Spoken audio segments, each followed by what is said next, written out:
Aktres at komedyanteng si Pokwang, sarado na nga ba ang puso para sa bagong pag-ibig?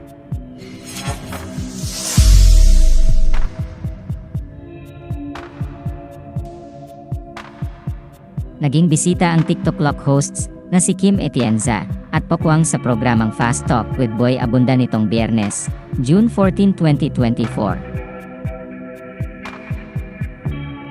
Doon ay tinanong ni Boy Abunda si Pokwang kung ano na nga ba ang kasalukuyang lagay ng kanyang puso at kung naglagay na nga ba siya ng kandado sa kanyang puso para sa bagong pag-ibig. Pero bago pa makasagot ang komedyante, ay may birong hirit naman si Kuya Kim. Teka muna boy, bago mo ituloy ang pagtatanong mo, mag-ingat ka, baka ma-deport ka. Napahiyaw tuloy sa tawa sina Boy Abunda at Pokwang sa banat ni Kuya Kim, at kasunod nun ay sinagot na ni Pokwang ang tanong ni Boy Abunda.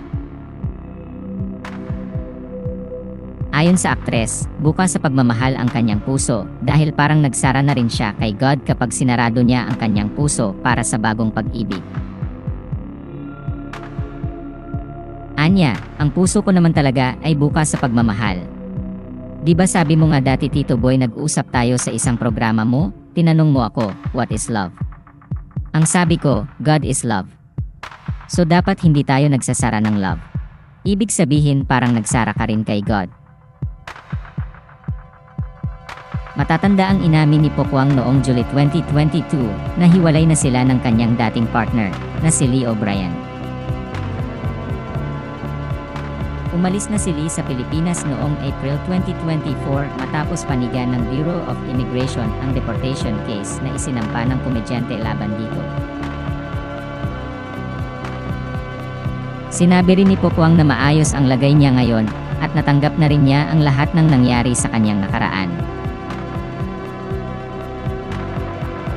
Anya, okay ako ngayon Tito Boy, wala akong stress. Ngayon, tanggap ko na ako na talaga ang magbabayad ng tuition. Dati kasi para kang umaasa sa wala, ngayon na wala na, di okay. Sina Pokwang at Lee ay may anak na babae na si Malia.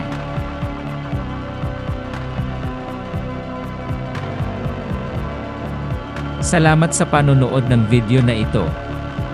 Huwag kalimutang mag-subscribe sa aming YouTube channel. I-like ang video na ito at i-turn on na rin ang notification bell.